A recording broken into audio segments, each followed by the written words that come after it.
Now, let's move into the next one, to the next part, which this is going to play a part in. Of course, we understand, work our way back. What is the main goal of this? Getting that one world economy, and a lot of it has to do with the digitalization. And so removing the cash, de-dollarization plays a part in this.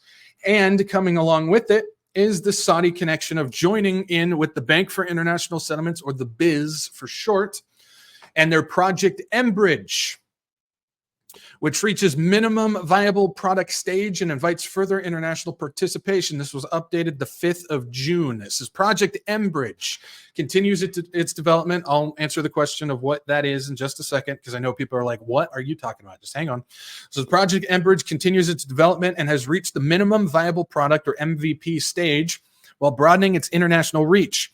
The project aims to explore a multi-central bank digital currency platform shared among participating central banks and commercial banks, built on a distributed ledger technology to enable instant cross-border payments and settlement. What is that? They want to create a one digital ledger that all central bank and commercial bank transactions will go through for cross-border payments. What is that? That is a one world economic system. This is working in conjunction with something like Project Icebreaker, which has to do with the coins themselves being instantly exchanged in cross-border payments. You have two of these systems that is creating a one world economic system. It's incredible. Why is it incredible?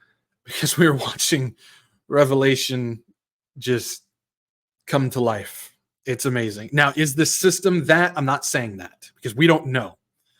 But this is surely a giant step in the direction. I'll tell you what.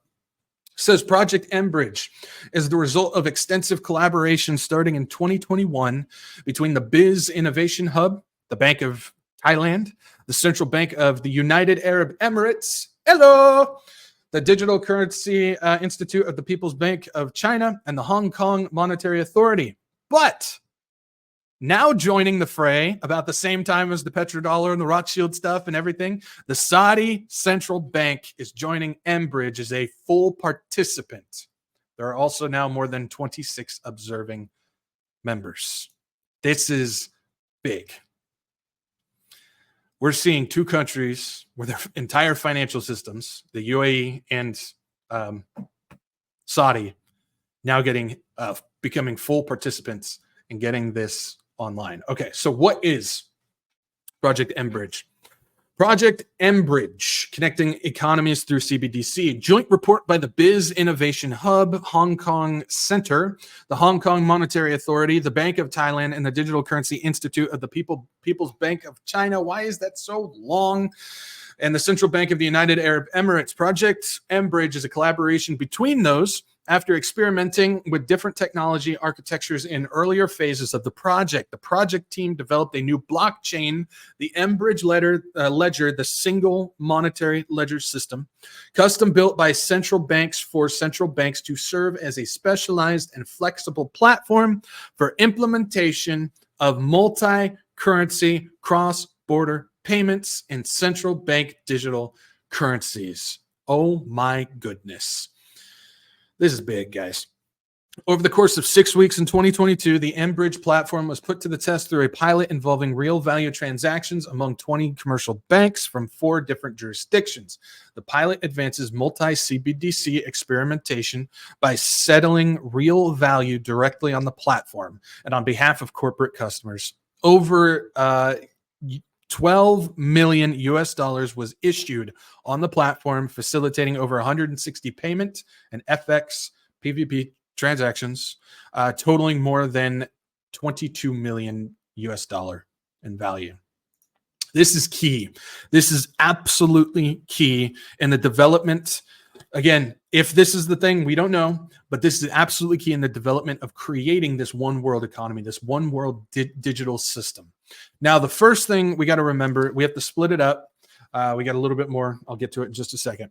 But we have to understand how this works. There are two different types of CBDCs. You have the wholesale version, is what the central banks use for their transactions. And that transaction includes cross-border payments to other countries, as well as sending down money to commercial banks. The second one is the retail CBDC. That's the stuff that we would use. That's the stuff that we would spend in stores. Stores would send to their banks, at night when they lock up their money and stuff. It's the stuff that we would use. Now, I've always talked about they're not ready for this system yet. One of the main reasons why is we don't have a digital wallet and a digital ID. We have to have a digital wallet in order to have digital money. If we don't have a digital wallet, there's nowhere to put that digital money. So they can't put that out yet. So the retail CBDC is not here yet, at least here in the United States. Other countries are working on it and actually are using it today. But the first one that's got to happen is the wholesale. The central bank has to set up their CBDC system in order for retail to work as well as cross-border. And so this is for them. And so when they're this close to getting a united digital ledger system to connect all these central banks together, that is a big, big deal and a big step in the direction of getting retail CBDC more normalized, including here in the United States. So it's not here yet, but it's coming.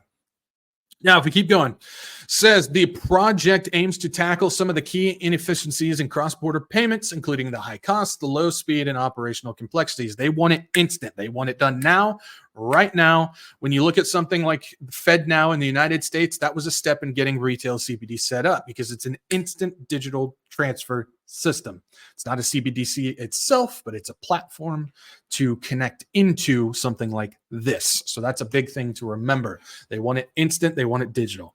It also addresses financial inclusion concerns, particularly in jurisdictions where correspondent banking, which connects countries to the global financial system, have been in retreat, causing additional costs and delays. The multi-CBDC arrangement that connects different jurisdictions in a single common technical infrastructure, hang with me, a lot of words I know, offers significant potential to improve the current system and allow cross-border payments to be immediate, cheap, and universally accessible with a financial settlement. To put it simply, because again, there's a lot of big words and stuff. To put it simply, many countries, smaller countries that don't have the financial viability in order to connect to a system because it's so expensive, this system is now to reduce the cost and to bring those countries who were not participating on board to participate because it won't cost them nearly as much to get it done. A platform based on a new blockchain, the mBridge ledger was built to support real-time peer-to-peer cross-border payments and foreign exchange transactions. 2022, a pilot with real value transactions was conducted. Since then, the mBridge project team has been exploring whether the prototype platform could evolve to become an MVP, a stage now reached. They are into the next stage. They have added the Saudi Central Bank as a full participant, and they now have 26 observing participants. Let's take a look. Bank for International Settlements Project mBridge. Full participants include the Biz Innovation Hub, Bank of Thailand, Central Bank of the United Arab Emirates, Digital Currency Institute of the People's Bank of China, Hong Kong Monetary Authority, and the Saudi Central Bank is the latest to join in. Observing members, we're not going to go through all of them, but ones to keep an eye on. Bank of Indonesia. Indonesia is always one to watch when it comes to anything financial. I know that's like, really? They actually play a big part. So Bank Indonesia is there. Bank of France, Bank of Israel, Bank of Italy. Those are all big to watch. You got the Central Bank of Egypt. You got the Central Bank of Jordan. Those are big ones to watch, as well as the Central Bank of the Republic of Turkey. That's a big one. European Central Bank, the International Monetary Fund, as well as the New York Innovation Center, as well as the Federal Reserve Bank of New York, Reserve Bank of Australia, and the World Bank. Those are big ones to pay attention to. If they start hopping over as full participants, we understand we got a hot potato coming along with this. They're moving on to the next step when it comes to this, and that is a big, big deal. This is an indicator of the furthering of the global financial demolition, as well as a revealing that we're moving closer to the CBDC. It's not here yet, but it's getting closer. How do we know that? Well, we see what's going on with mBridge, as well as Project Icebreaker. Those are big. We see what's going on with Saudi jumping on board. And then if we pay attention to what's going on with the central bank digital currency tracker, we've got 134 countries that are currently working on CBDCs. 134 countries. 3 of them have launched. That includes both wholesale and retail. And those are ones like the Bahamas and the Caribbean and other ones. You got 36 who are in a pilot program, including people like China and Russia. You got 30 in the development process. That's us in the United States. 44 are currently still researching. 17 have them, but are currently inactive. They're not using them actively. And 2 have canceled. The goal of mBridge is to reel those ones back in on the project. My, oh my, we're getting close, guys. Can you believe what we are witnessing in front of us? And this is total manipulation. I hope that you guys are seeing that throughout this. I mean, we're going through news stuff, but I hope you're seeing the manipulation of the Luciferian cabal, as well as the government's doing what they're being told to do, and the development of reducing the dollar in order to move forward with the collapse of the economy and the preparation for the CBDC. And you're seeing all of this manipulation that's going on, because that's a key element to realizing with what's going on.